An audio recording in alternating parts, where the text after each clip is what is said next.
Good evening, everybody, and a very warm welcome to you to this, our March special spring equinox edition of the Sainsbury Institute's Third Thursday online lectures. It's a very great pleasure to have so many of you with us this evening, and I hope that you're going to enjoy the talk that we've got for you. So it's 15 years ago this month that Japan was so badly shaken by what has come to be known as the Great East Japan Disaster. On the 11th of March 2011, the largest earthquake in a millennium struck off the Pacific coast of Japan, triggering a massive tsunami wave, which drowned many thousands, tens of thousands, indeed, of people in the Japanese archipelago. And it triggered one of the worst nuclear disasters that the world has seen at the Fukushima Daiichi nuclear power plant. And even 15 years on, Japan is very much still living with the consequences of this disaster, although, as we've reported at other Third Thursday events, of course, disasters are an ongoing situation in Japan. Disasters, whether that's earthquakes, volcanic eruptions, landslides due to heavy rain, tsunami waves, you name it, in Japan, they get it. And our thoughts as we launch this special Third Thursday event are very much with everybody who's been affected by disasters, natural or man-made, both in Japan, but of course, anywhere else in the world as well. It's already 5 years ago that we welcomed the director of the then newly formed Center for Disaster Risk Research based at the Nara National Institute for cultural properties in Nara. And those 5 years seem to have flown by, I must admit. We've been tracking developments along the Pacific coast of Tōhoku as the region has recovered from what happened in 2011. Since it happened, back on that day, I remember still being in Tokyo, being in one of the bookshops as things shook around in a way that I'd never experienced ever before. I'm going to come back to some events that we've got lined up for you later in the summer after the talk this afternoon. I want to just draw your attention to the fact that we've got such an amazing array of logos on this opening screen, many of which are thanks to our speaker this afternoon, Professor Junzo Uchiyama. But I also just wanted to mention that this is another in the series of talks which we're organizing with the Royal Asiatic Society and the Courtauld Institute for Art, two organizations that we haven't really worked with very much in the past. But this year, we've rectified that with this special Japan-related series. So a very warm welcome to everybody from the Courtauld and the Royal Asiatic Society as well. And thank you for joining us this afternoon. It has been a beautiful spring day here in Norwich. The sun has been shining and we've been enjoying temperatures that we haven't experienced for it seems far too long. The cherry blossoms, the cherry trees that we've planted in the Cathedral Close, courtesy of the Japanese Embassy's Sakura project, are getting ready to burst into bloom, and we'll be celebrating that with friends in Norwich over the next few weeks, I hope. So, to this evening's talk and this evening's speaker. It's a real pleasure to welcome Professor Junzo Uchiyama back to the Sainsbury Institute. He never left, actually. Junzo is a professorial academic associate of the Institute.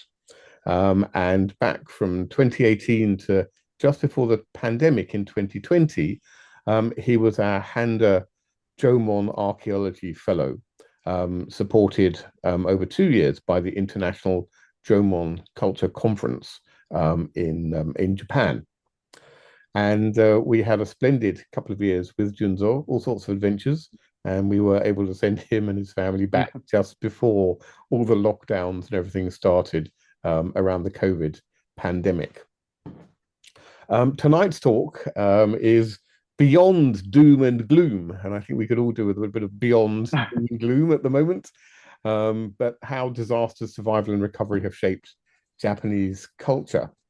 And Junzo is going to draw on a very exciting research project, which is already producing some pretty amazing results, with his colleagues at the University of Lund in Sweden, and the Nordic Japan research program called CALDERA. And we'll find out why that's such an appropriate title in the course of the talk, I think. And this project examines how societies have responded to earthquakes, volcanic eruptions, and tsunamis across deep time. So Junzo, as well as being associated with the Sainsbury Institute, is an affiliated researcher at the Department of Archaeology and Ancient History at Lund University in Sweden, and is also visiting professor at Kanazawa University in Japan. I'm delighted. I've known Junzo for more than half my life now. I think we first met when I had a Mombasho scholarship at Kyoto University, and Junzo was doing his PhD there at that time. And our paths have crossed in all sorts of interesting ways over the years. So this CALDERA research project for what is described as catastrophic archaeology launched in 2021. And it aims to investigate long-term cultural responses to major natural disasters and to understand processes of survival adjustment and eventual recovery. And one of the outputs from this project, a paper published in perhaps the most prestigious of all of the archaeology journals around the world, Antiquity, received the Ben Cullen Prize for its outstanding contribution to world archaeology. In November 2024, the project Surviving the Apocalypse, multi-dimensional modeling of the impact of a prehistoric mega disaster on people's life, worlds, technologies, and demography, was approved and funded by the Swedish Research Council, the VR. And Junzo is co-project leader with Professor Peter Jordan at Lund University on this project.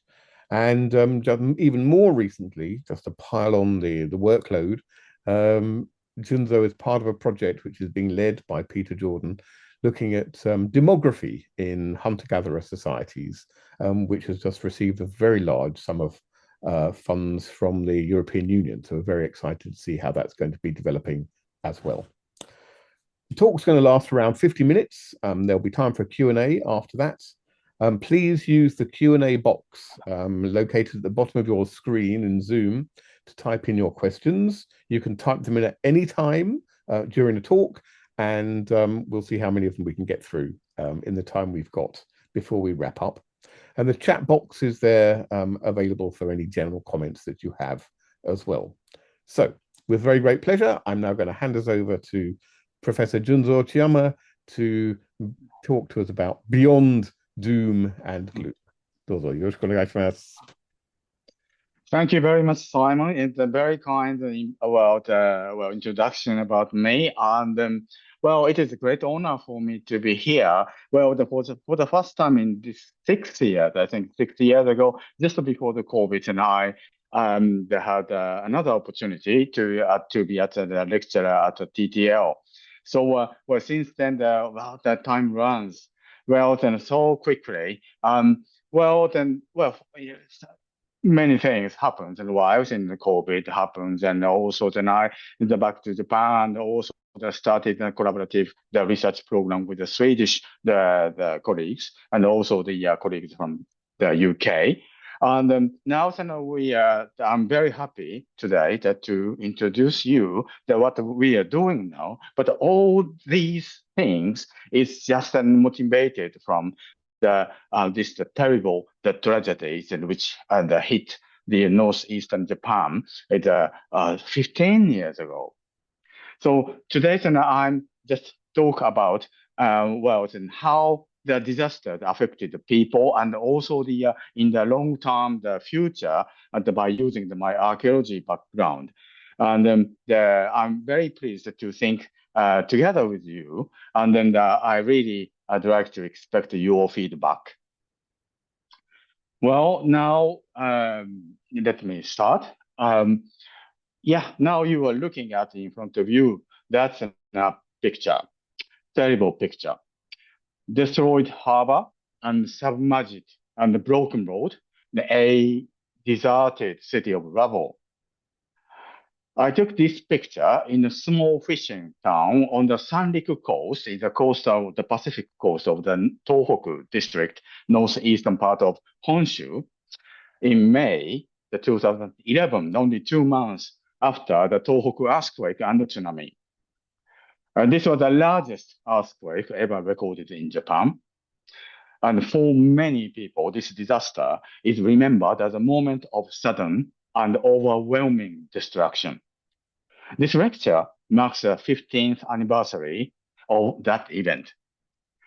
But tonight, I'd like to take a longer view. When we step back and look at deep human history, the disasters rarely tell a simple story of collapse. Instead, they reveal more complex patterns of survival, adaptation, and recovery. And so before I begin, let me clarify one thing. This talk is not about disaster prevention or technical preparedness. Rather, it asks how disasters have shaped human societies and cultures over time.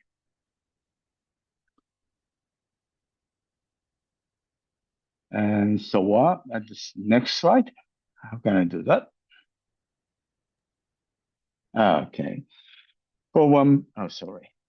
Yeah, so the human beings and Homo sapiens have existed for around 200,000 years. So that means over roughly 8,000 generations, a small populations once confined to Africa spread across the entire globe. Today, we are 8 billion people living in a highly interconnected world. Throughout this long history, we have repeatedly faced disasters, volcanic eruptions, earthquakes, climate shifts, and pandemics. So what have these events meant for us as a species? And how have they shaped our collective journey? And how could we imagine the future despite disasters to come? Tonight, I'd like to explore these questions by looking at disasters across different periods of Japanese history. So let me introduce the key questions that will guide this lecture. How have people lived with disasters over long periods of time? Did catastrophic events bring only destruction? Or do they also open new possibilities? Or how did disasters reshape societies and cultures? So, to explore these questions more systematically, in 2021, we launched an international research program called CALDERA. CALDERA is a Nordic Japan collaboration bringing together researchers from Lund University, Stockholm University, Aarhus University, Cambridge University, and several universities in Japan.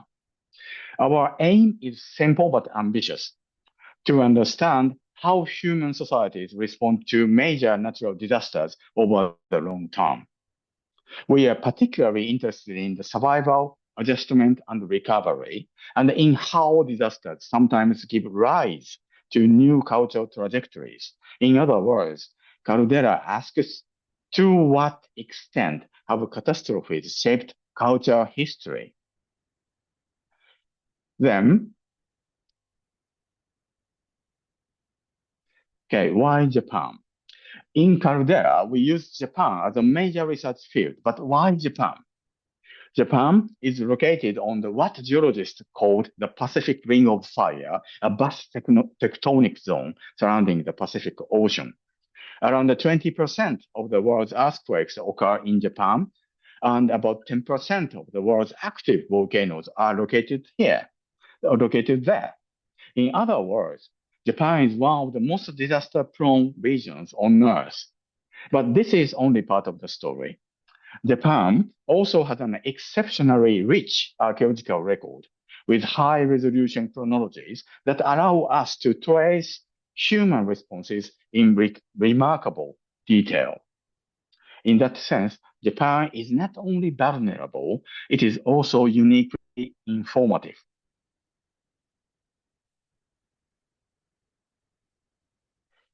So tonight, I will guide you through three case studies. First, Mount Fuji, a volcano that has erupted repeatedly throughout the history. How have people lived alongside such a powerful and unpredictable presence? Second, the Kikai-Akahoya eruption 7,300 years ago, a prehistoric mega disaster that transformed large parts of southern Japan. Did it destroy civilization? Or did it set new cultural trajectories in motion?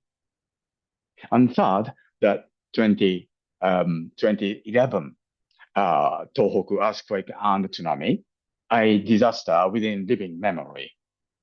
What does recovery look like in a modern, globally connected society? By placing these three cases side by side, we can begin to see long-term patterns in how disasters shape culture. Then let us begin with Mount Fuji. Mount Fuji is the highest mountain of Japan at the 3,776 meters at height. Although it is a natural entity, it is inscribed as World Cultural Heritage, the Fujisan sacred place and source of artistic inspiration. Indeed, Mount Fuji has historically played an important cultural role. In the first place, Mount Fuji has been an object of mountain worship, and its top has been a destination of pilgrimage. Also, Mount Fuji has been a source of artistic inspiration. These are Katsushika Hokusai's woodblock prints in 19th century. He often set Mount Fuji as a background of people's everyday life. I love it.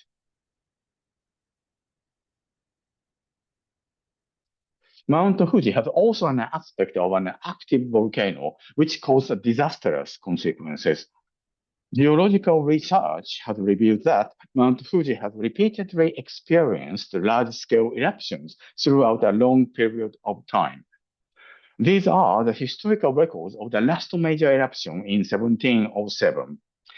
Ashfall and pyroclastic mud flows caused widespread damage, while 20,000 people lost their lives at the time of the eruption, but more and more people died in later years due to the related disasters such as repeated flooding, landslides, and famine. Volcanic ash damaged a wide range of cultivated fields, and it took more than 100 years for the harvest to recover. Now the question is, how did prehistoric people understand and act toward the Mount Fuji and its activities? Here, let me briefly introduce the history of Japan. The trajectory of human history in Japan is quite different from that of the Western Eurasia and the Middle East and Europe. In Western Asia, around 10,000 years ago, we see the development of agriculture, domesticated animals, and the permanent villages, pottery, and polished stone tools as one package. So this is what we call the Neolithic revolution. Unlike Western Eurasia, where agriculture defined the Neolithic, Jomon societies in Japan remained hunter-gatherers for millennia, yet with pottery and large settlements. In other words, Japan followed a very different path. When the first people arrived in Japan around 40,000 years ago, they already used polished stone axes. Around 17,000 years ago, the pottery appeared among the earliest pottery traditions in the world. And by 10,000 years ago, the large settlements emerged. Yet agriculture did not arrive until about 3,000 years ago. The long period between the roughly 17,000 years and then 3,000 years ago, when people used pottery but lived as hunter-gatherers, is known as the Jomon period. Today, I'd like to focus on the Jomon period in the case of Mount Fuji. Looking at the geological side, Mount Fuji sits on the boundary of three tectonic plates, the Eurasian plate, the Philippine plate, the North American plate. Enormous energy by the collisions of the three tectonic plates created Mount Fuji. Now, let's look back at the formation history of Mount Fuji. Viewed vertically in a cross-section of the white line shown on the top right picture, we see many layers embedded actually under Mount Fuji, which tells us its formation process. Mount Fuji was not always the iconic single peak we know today. 100,000 years ago, there was no large mountains here. Later, a volcano we call Elder Fuji emerged. Then, around 70,000 years ago, something remarkable happened. A new eruption began on its flank, and the second summit started to grow. In other words, the people in the Jomon period were not simply living near a volcano. They were witnessing the birth of Mount Fuji itself. For 1,000 years, Mount Fuji had two peaks, an older dormant summit and a younger active one. The old summit collapsed 2,900 years ago, making the mountain as a single summit volcano, just as it is today. Archaeologists are now starting to understand that the landscapes immediately surrounding Mount Fuji were occupied for many millennia. During the Jomon period, there are 241 sites distributed within a 30-kilometer radius of Mount Fuji, quite close, as being represented as small black dots in the map. It is surprising that they were located so close to active volcano. So this brings up some questions. That is, why did people continuously live so close to an active volcano? And how did they acknowledge the presence of Mount Fuji? To tackle with these questions, let's take the following steps. Firstly, let's examine how the number of Jomon sites fluctuated over time. Then, compare this with the eruption history of Mount Fuji. Finally, let's consider people's understanding of the mountain by picking up key sites. Let's begin with the fluctuation of Jomon sites. In this diagram, the horizontal axis is the timeline, and the vertical axis is the frequency of sites. Then, this is the fluctuating frequencies of sites. The pattern suggests, by and large, there are the two growth waves that rise and fall trends in the frequency of sites. During the second wave, large-sized sites with clear archaeological features like house pits increased greatly. The number and the variations of artifacts also increased, suggesting the lifestyles became more complex, and the social groups may have become larger in size. Next, let's have a look at the volcanic activities. Mount Fuji geologically has two especially active periods with high frequency of eruptions and major lava flows, as shown by the orange bands. It is noteworthy that the periods with a relatively high number of archaeological sites well coincide with the periods of intense volcanic activity. The people settled closer to the volcano when danger and risk were more acute. Why did communities take such a risk, and in what ways did they engage with this major volcanic hazard? Next, let's have a look at the two exceptionally large sites being classified as special ritual sites, the Oshikakubo site and the Sengo site.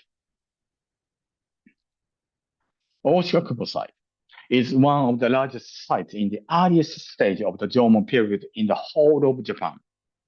Oshikakubo has rich assemblage, including 26,000 lithic artifacts and plus potsherd, plus 4 stone alignments and 11 dwelling pits. This is exceptional because Jomon sites of its earliest stage are generally quite small in scale with limited quantity of artifacts and features.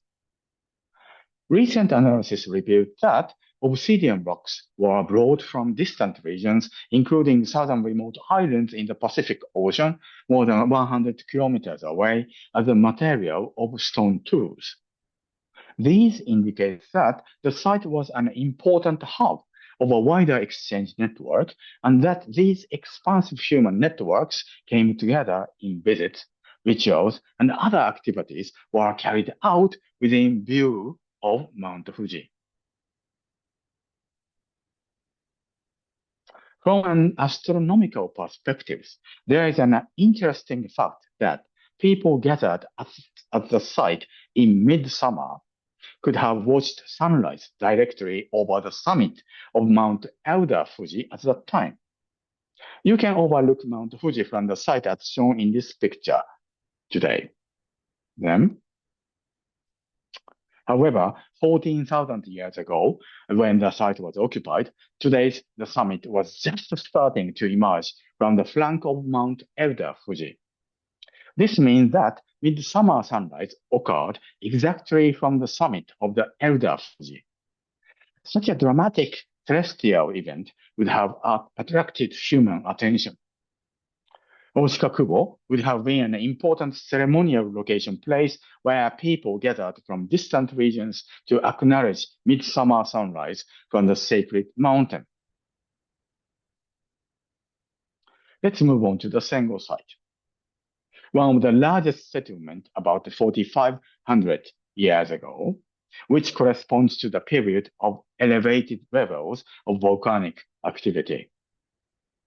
It has 20 house pits, as well as many ceremonial structures, that is, more than 10 stone alignments placed in a way drawing arcs in parallel to Mount Fuji, and 5 stone circles, as shown the picture on the left.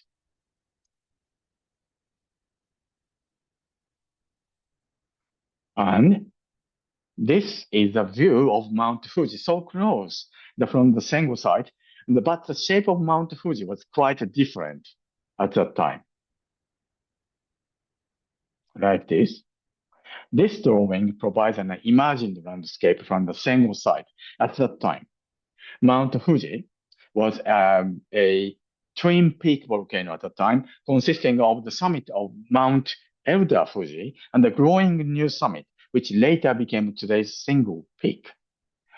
Considering this topography, the location of Sengo exhibits an interesting astronomical dimension.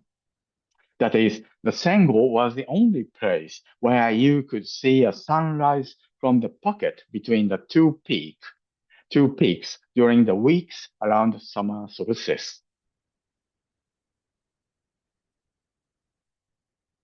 Another point that makes the location of Sengo symbolic and special is the Kamide Farm, shown as the shadowed area on the map.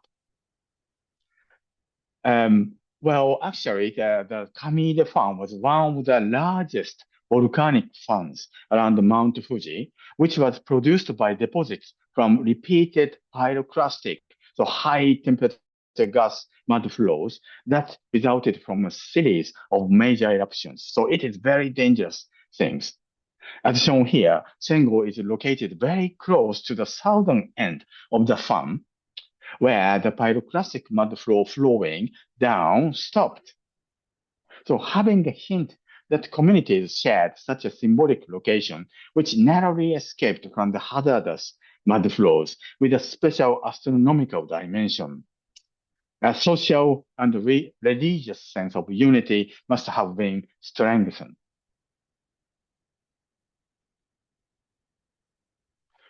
Archaeologists have generally tended to view active volcanoes as source of violent destruction, with major eruptions leading to the collapse of cultures. However, our research has generated some surprising insights. Firstly, Jomon communities appear to have settled closer to Mount Fuji during the times of heightened volcanic activity. Secondly, they established unique sites which formed nodal points in wider exchange networks. Finally, these sites were the focus of rituals that made an explicit reference to Mount Fuji in relation to major celestial events such as midsummer. Overall, our study suggests that the Jomon communities were finding ways to live dangerously within the close environs of the active volcano. But Mount Fuji was not the only volcano that shaped Japanese history. Let me now move to a far more dramatic event, the super-eruption in southern Japan. Kikai-Akahoya. Well, around the 7,300 years ago, a massive volcano's eruption occurred off the southern coast of Kyushu. It is known as the Kikai-Akahoya eruption, or just simply from now on, thereafter I call it KAH. Geologically, it was extraordinary. In fact, it was the largest volcanic event on Earth in the last 30,000 years. The eruption created a huge caldera more than 20 kilometers in wide, the large parts of which are now submerged. But what matters most is not the crater. It is the scale of impact. At the time of the Kikai-Akahoya eruption, the ash spread over 1,300 kilometers, roughly the distance from the Stockholm to London. In southern Kyushu, pyroclastic flows devastated everything in their path. Pyroclastic flow is a mixture of high temperature gas around often the 1,000 the degree of Celsius, and plus it's lots of the rocks over the hot rocks and hot gases all together mixture and hit your region. Then everything just gone. It's like a microwave.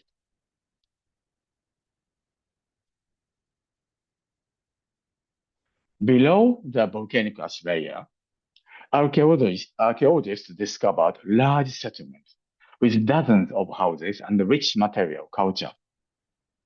However, above the ash layer, site numbers drop sharply. The settlements appear smaller. So civilization disappeared after KAH. The conclusion seemed obvious.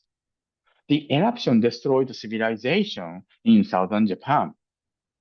For decades, this apocalypse interpretation dominated the discussion. Now, this is very important. The recent research tells a different story. The large settlements had already begun to decline nearly 1,000 years before the eruption. But by the time the disaster struck, society was organized in smaller mobile groups connected through wider exchange networks. And crucially, pottery traditions continued across the ash layer. As you see here, it's in a huge, the orange band is the KAH tephra, it's in the ash blanket. It's covered all the archaeological sites. However, that age of the big village is just now many years already gone. And after that, highly mobile and consisting of the very small dispersed the settlement is appeared. That age, new age started. But still they have the unique pottery. And then the same pottery type is we can find both the below and the above layers of the ash blanket. That means somebody survived. So there was disruption certainly by the disaster, but not total cultural rupture. So this brings me and my colleagues to our current research project funded by the Swedish Research Council. It is called Surviving the Apocalypse. In this project, we ask three central questions. How did Jomon communities survive the KAH super-eruption? Did society change or remain resilient? And whether change or continuity, what explains the outcome? Researchers from Sweden, Denmark, the UK, and Japan are working together on this project. And I'd like to say, sincerely, that we are deeply grateful for the support that makes this possible. This research exists because Swedish society believes that understanding the deep human past matters. For that, I'm deeply grateful. Let me summarize the key insights we have gathered so far. Let's start with what clearly changed. The KAH super-eruption was not just a local event. It was an enormous ecological shock to the Earth. Volcanic ash spread covered a large part of Japan. In many regions, vegetation was badly damaged, and the inland ecosystems collapsed. Now, in southern Kyushu, the impact was even more extreme. Pyroclastic flows and very thick ash deposits appear to have erased human communities. And what is striking is the time scale. Our archaeological evidence suggests that some parts of southern Kyushu may have remained uninhabited for a very long time, possibly up to 3 centuries before people returned. Even outside the directly devastated zone, the eruption left a long shadow. In regions like southern Kyushu, where ash fall was heavy, the number of archaeological sites drops sharply.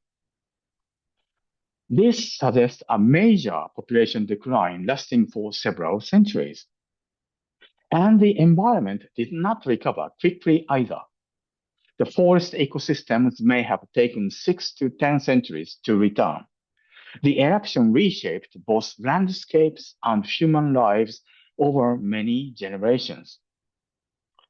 This is one major part of our research. In 2024, our project received the Ben Carden Prize for outstanding contributions to world archaeology based on these results. However, the story is not only about collapse.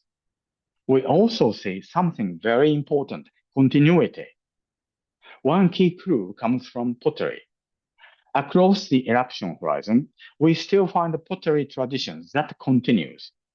So even after this massive eruption, there was no complete cultural break. In other words, society did not simply disappear, and the cultural connections did not collapse completely. This brings us the idea of resilience.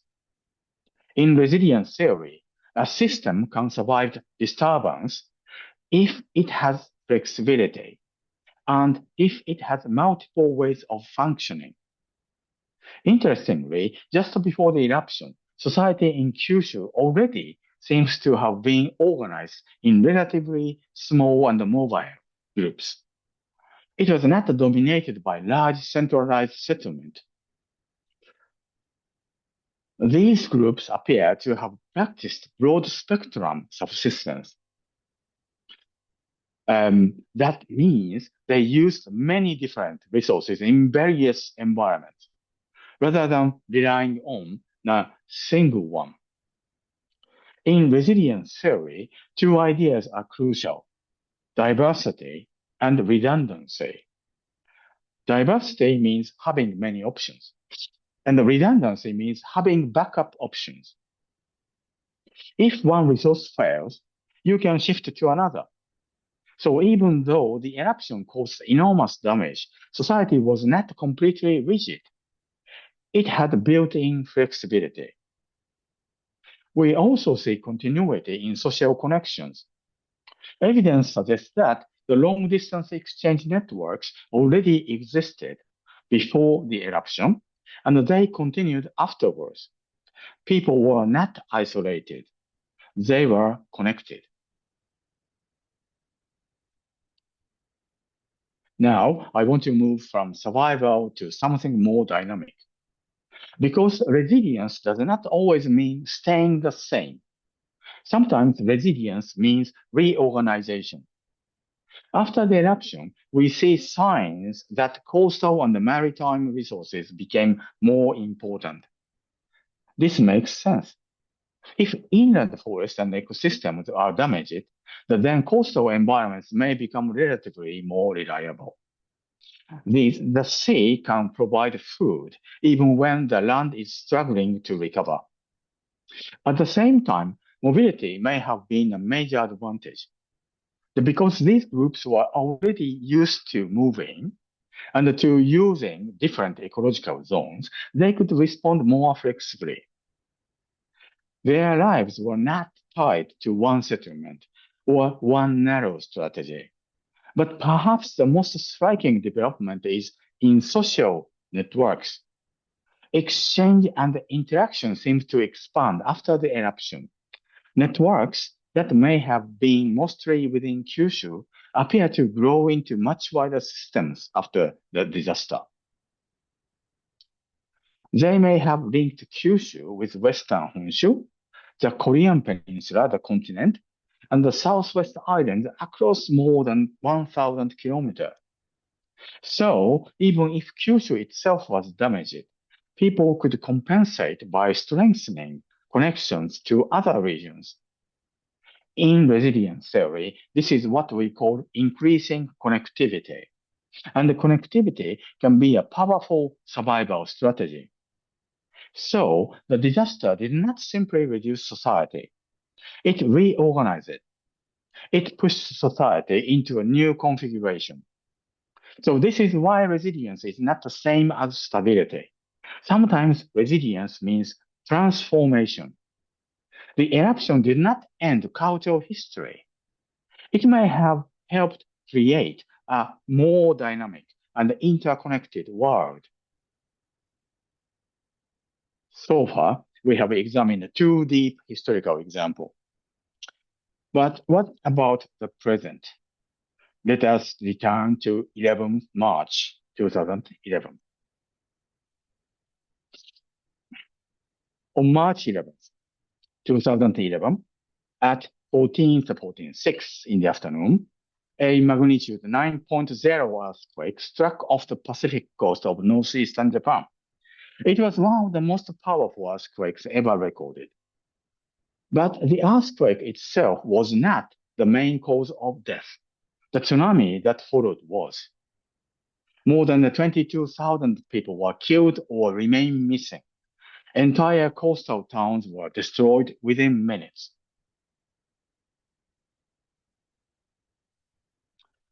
The short video in Minami Sanrik town 2 months after the disaster. See, the roads had sunk below the sea level. Buildings were destroyed. This is the town center, actually, used to be. The landscape familiar for residents disappeared. Disaster is not only the loss of buildings. It is a loss of familiar space and of everyday life. Yeah, I very clearly remember when I took this picture and video. At the same time, another crisis was unfolding. The earthquake and the tsunami triggered a nuclear accident at the Fukushima Daiichi power plant. Hydrogen explosion damaged reactor buildings. Large areas were evacuated, and the radiation became a new and invisible threat. In Fukushima Prefecture, decontamination involved removing the top layer of soil above just 5 centimeters, where radioactive particles had accumulated. Decontamination is being carried out in the area equivalent to 70% of Greater London. The soil was sealed in large bags and transported to temporary storage sites. Well, I think in the future, they put on the very big, deep in the underground now the holes in the final and the storage sites. and they're now under construction. And so, but still is staying in the temporary storage site. By 2025, the total volume of removed soil reached about 6,000 Olympic swimming pools. This showed us something important. That some disasters are immediate and visible, others are slow, technical, and long-lasting. Recovery here is measured not in months, but in decades. Now, let us step back for a moment. Before 2011, the Sanrik region, the coastal Pacific coast regions of a Tōhoku district, the northeastern part of Honshu, the Sanrik region was famous for its rich offshore fishing grounds. Fishing ports were active. The seafood from this region was consumed across Japan and worldwide. But beneath this prosperity, structural problems existed. The economy depended heavily on urban capital and the market. Young people were leaving for cities. The population was shrinking and aging. So even before the tsunami, these communities were already vulnerable. The tsunami intensified these vulnerabilities. In Minami Sanrik town alone, 4.6% of the population lost their lives. Population outflow accelerated. Some neighborhoods disappeared and others shrunk. And the dramatic landscape changed. Temples, shrines, shopping streets, schools, the places that had anchored community identity were gone. This was a crisis of social continuity. And this brings us to the central question. What happens to a community when both its people and its cultural landmarks are suddenly removed?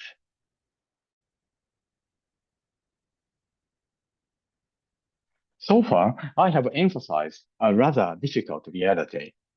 Many coastal communities were already struggling before 2011. They had rich fishing grounds, but economically, they were increasingly dependent on large cities and external investment. Young people were leaving. The population was shrinking and aging. The tsunami accelerated all of these trends, and in some places, maintaining traditional local communities became extremely difficult. However, there is another side of the story. The same wide networks that once symbolized dependency also became lifelines. After the disaster, huge number of volunteers came from all over Japan. They helped clear debris, distribute food, and support survivors. Internationally, support also arrived very quickly. Aid, supplies, and funding came from around 170 countries, including countries facing various challenges themselves. We don't forget that such as Afghanistan.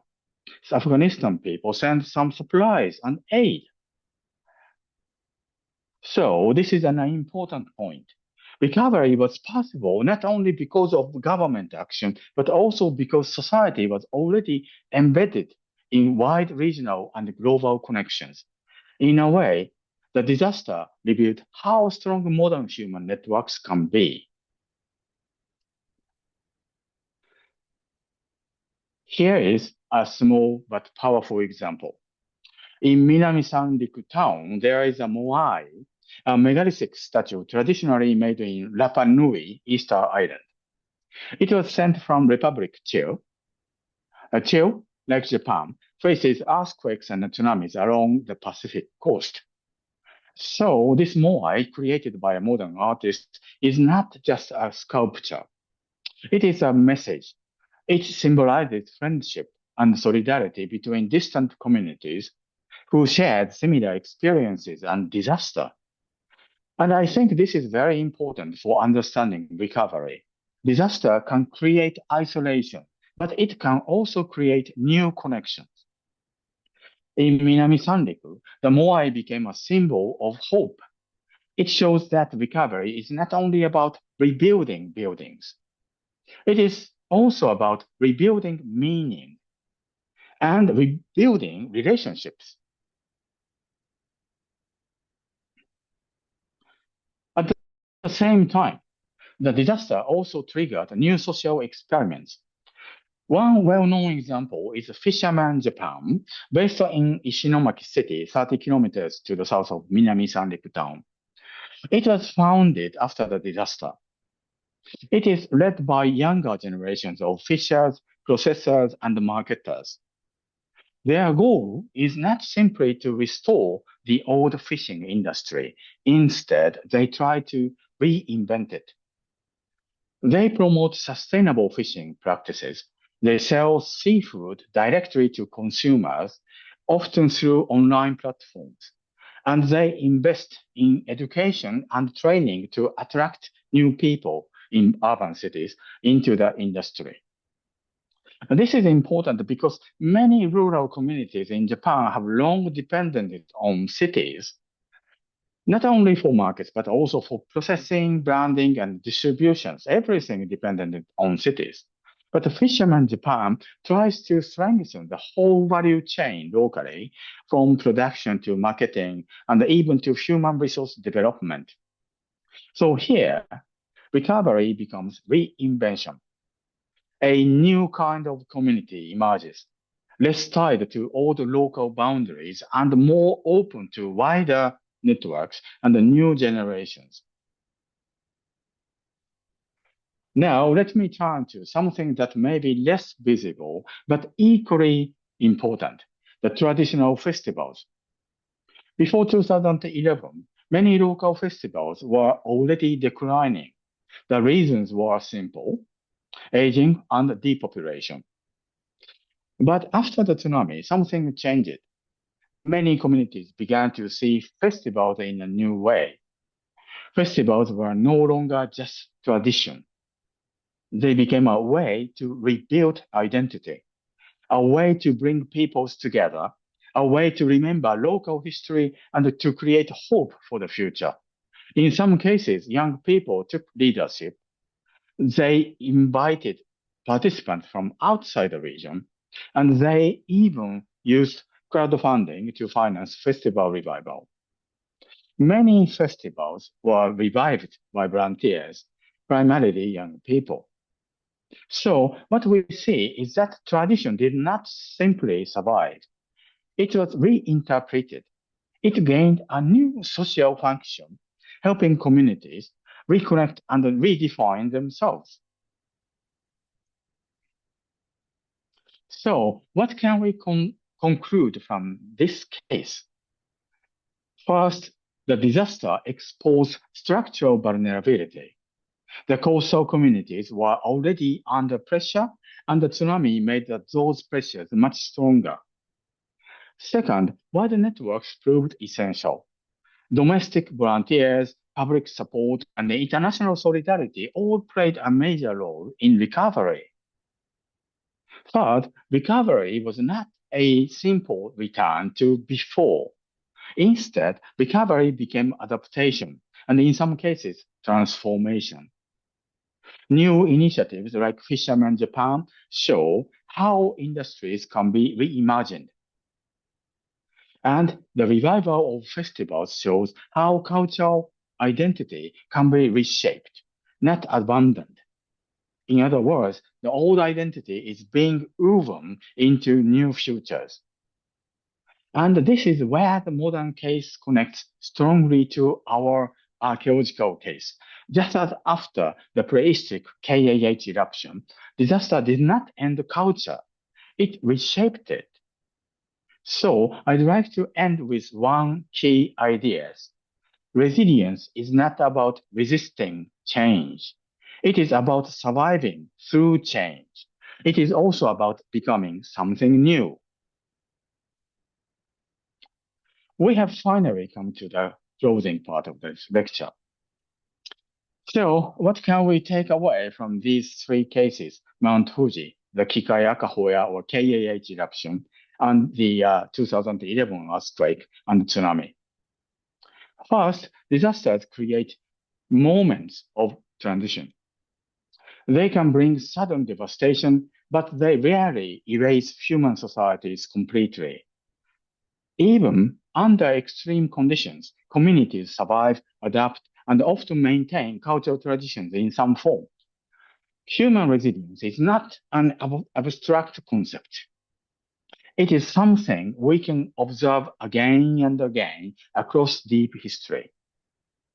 Second, disasters do not only produce loss, they also reshape societies.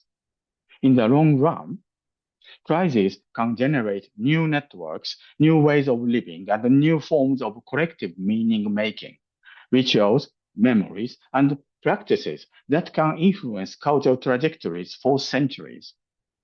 And third, these long-term perspectives matter today. In our own lifetime, we experienced the COVID-19 pandemic. Around 60 million people died worldwide for 2 years. In scale, it was comparable to the First World War. Yet the pandemic also produced new cultural practices.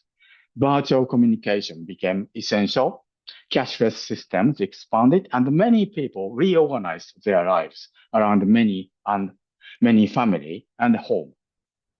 These shifts, born from crisis, may shape societies for generations to come. Seen in this light, disasters are not simply episodes of destruction. They are powerful forces of transformation. Humans are not only passive victims of catastrophe.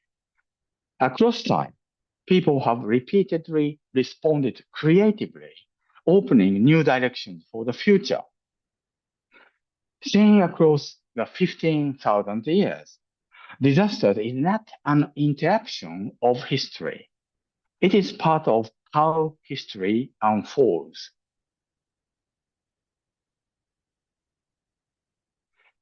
Before I finish, I'd like to return briefly to a small example from everyday Japanese culture. In Japan, there is a ritual day called Setsubun, traditionally marking the eve of the lunar New Year and the beginning of spring. It is a moment when people drive away misfortune and invite good fortune for the coming year by symbolically expel demons as shown here. What we have seen tonight is that the disasters function in remarkably similar ways. Earthquakes, eruptions, and tsunamis push societies into moments of uncertainty, thresholds between what existed before and what may emerge afterwards. These are liminal moments when the future is open but fragile. Rituals like Setsubun remind us that human societies have long recognized such transitions as both dangerous and full of potential. Rather than waiting passively for stability to return, the people actively mark these moments, reorganize social life, and imagine new beginnings. Seen in this light, disasters are not only episodes of destruction, they are also moments that reveal humanity's shared capacity to confront uncertainty and to create meanings, connections, and future possibilities together. Thank you very much. This is our story. And tack så mycket in Swedish.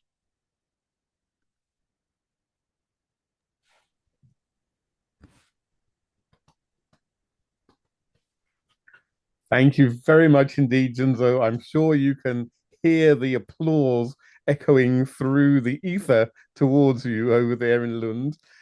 You've given us an amazing glimpse of the impact of disasters, right from, as you started out by saying, this notion of deep time.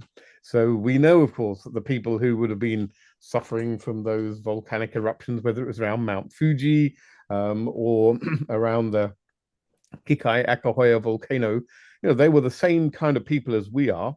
They would, of course, have had language and they would have had expressions. They would have had the same very similar range of emotions, I imagine, to what we do. They would have expressed themselves in very different ways.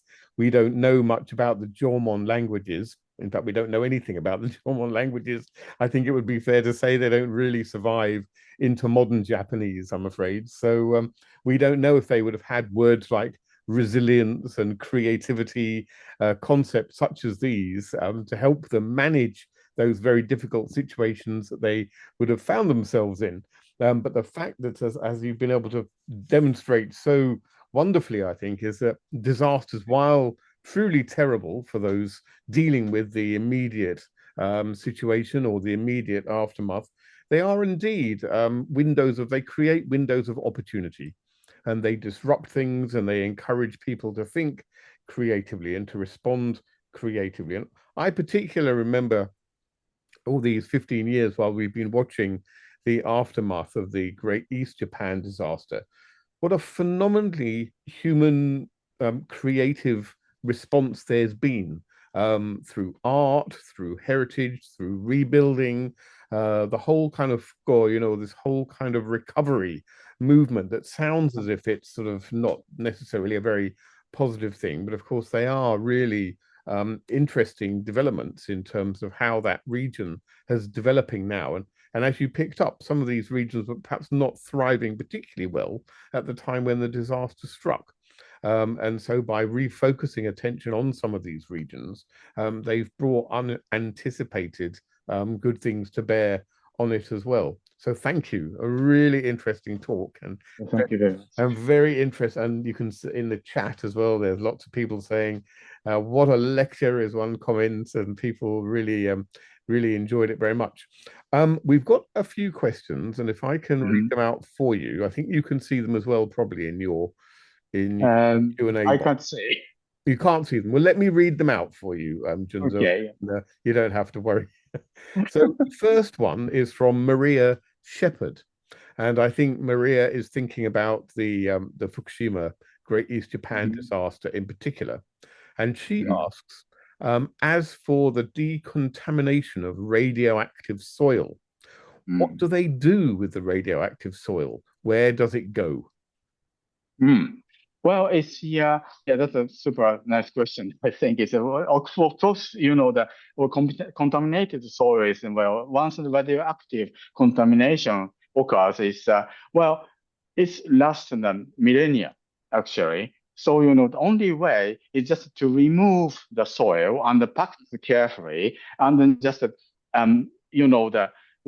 it's just a very deep underground. That is the only way we can do. And recently, the Japanese government decided to use they have some Pacific small island, and so and then some areas is the tectonically very stable area. So they decided to in the sea the bottom and to dig that hole, and then every bag's in that. So it's a huge money, I think. Thank you very much. Anya Krieger has an interesting question. She says, great talk. Thank you so much. What are the main groups of data that you are using in your research? Is it archaeological material or geological or paleobotanical? What are the main things you're using? Actually, it's all kinds of data is very, very important for our project. And so that's why, we are doing the interdisciplinary project.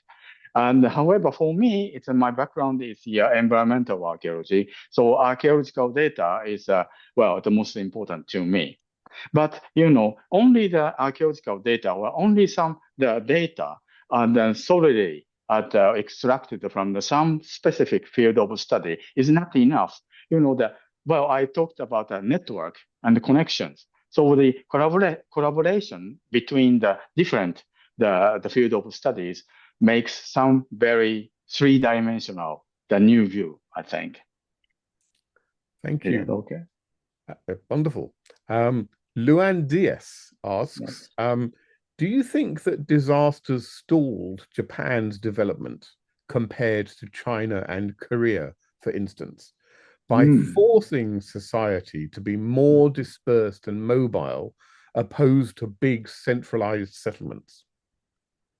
Okay, well, right, well, the influence of a disaster to the economic the development in Japan is, well, who knows, and let's see in the long term.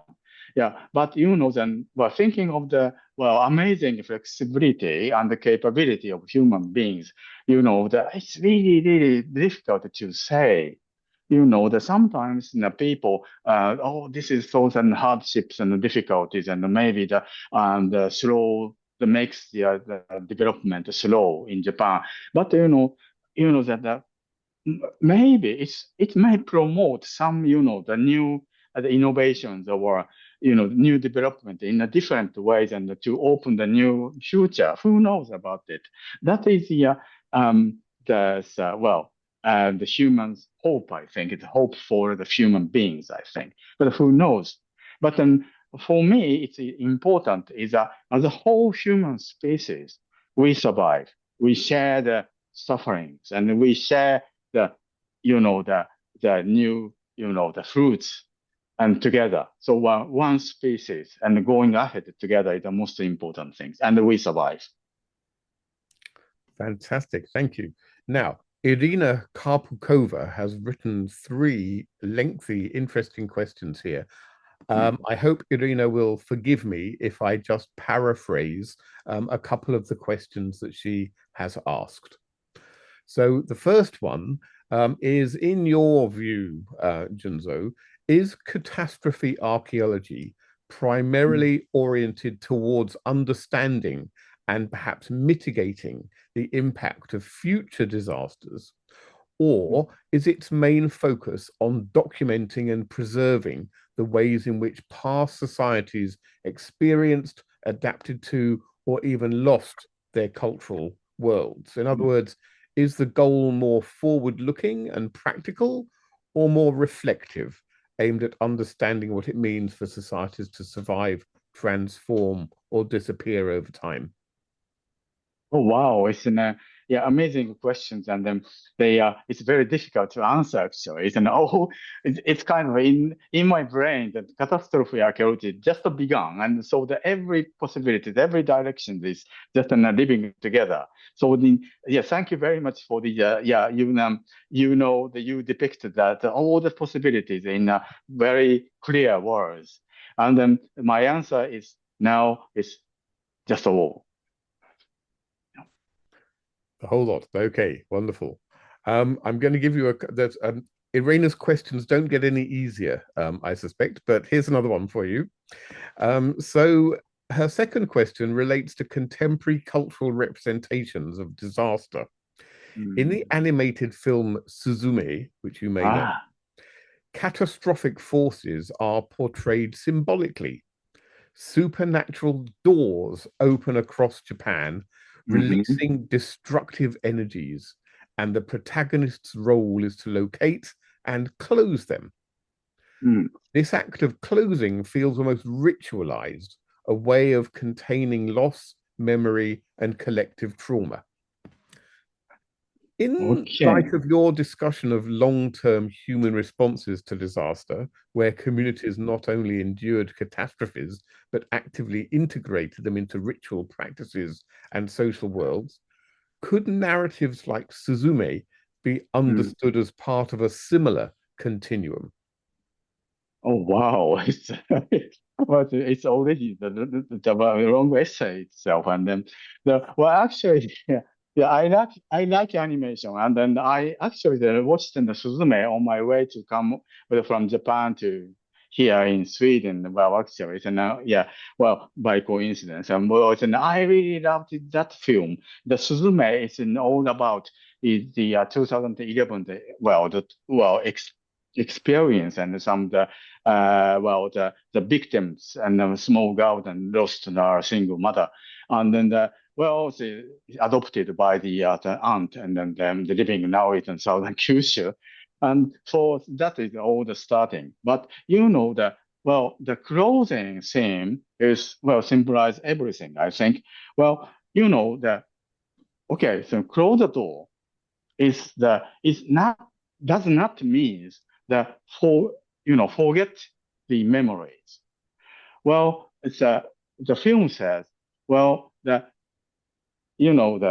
girl does not, forget any memories. Actually, she decided to live with embracing the memories. So that is all, I think. So important thing is not forgetting, it's embracing the memories. So Wonderful. Thank you. I think we have time for one last question from Thomas Walter Koffler, who is more of a comment than a question, but I guess, what do you think of this? He says, great talk. Arigatou gozaimasu. Sometimes I read that today's Japanese society particularly features things like harmony of the group being more important than, than for a single person being right. And these are shaped by the various catastrophes occurring over time. It's a kind of, we have to stick together, as we know that in future there will be catastrophes when we will need each other. Do you think that's a fair comment on contemporary Japanese society?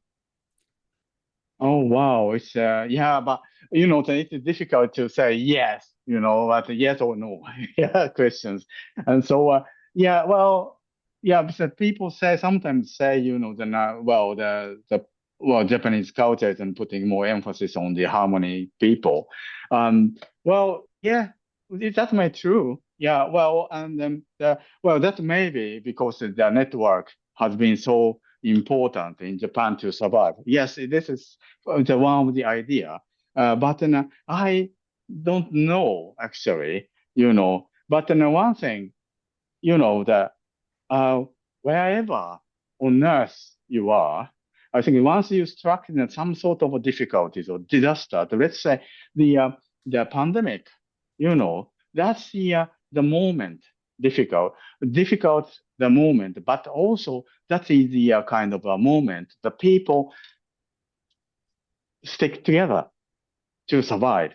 So that is the kind of a very general things for the people to respond to the crisis.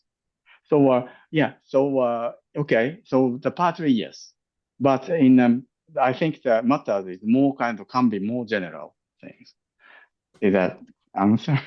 Thank you very much indeed, Junzo. There are more questions, I'm afraid, but we're running out of time. So what we will do is we will make sure we share the questions and comments with you, and perhaps you might feel that you're able to send a couple of replies um, after this. So, first of all, of course, a huge thank you to Professor Junzo Uchiyama, for such an illuminating and, I would say, inspiring talk to help us commemorate this 15th anniversary of the Great East Japan disaster. Thank you very much. Just a couple of announcements to make. So the recording of the talk will be uploaded to our YouTube channel early next week, and you'll be able to revisit it there if you would like to.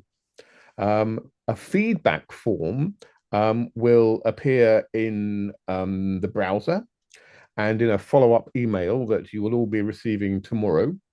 We greatly value any feedback which helps us to continually improve our lecture series. Our April lecture next month, after the Easter break, we're going to welcome one of this year's Robert and Lisa Sainsbury Fellows here at the Sainsbury Institute, Dr. Eve Lo Kazuhara, who will be giving a lecture entitled Beauty in Shadows, Tanaka Ison's Paintings from the Japanese Southern Islands of Amami Oshima. We'll be back in the hostelry at Norwich Cathedral for this one. So it's an in-person lecture, which will also be streamed online. And we look forward, of course, to seeing our usual local audience there. I did say, I think, that I had a couple of things just to mention buried beneath my own mountain of stuff here.